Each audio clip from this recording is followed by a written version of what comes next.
আসসালামু আলাইকুম। আমার সুন্দর রমণী, তোমার বেইমানির পরে আমি নিজে কি সিদ্ধান্ত নেব এইটা নিয়ে বহুত চিন্তায় আছিলাম। তো শেষমেশ কালকে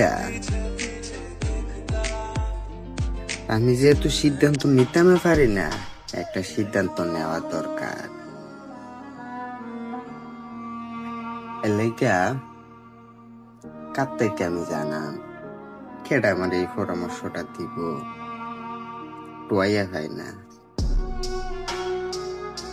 তো আমার বর্তমান বস,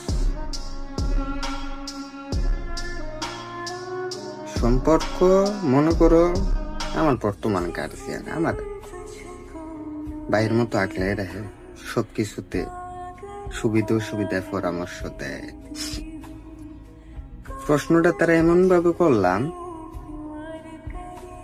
যে, বস আপনার তো স্পেশাল ফোর্সে আছিলেন, এখনো একটিভ আছেন, এখন যদি এমন কোন সিচুয়েশন আসে আপনার দেশের ক্ষেত্রে বা আপনার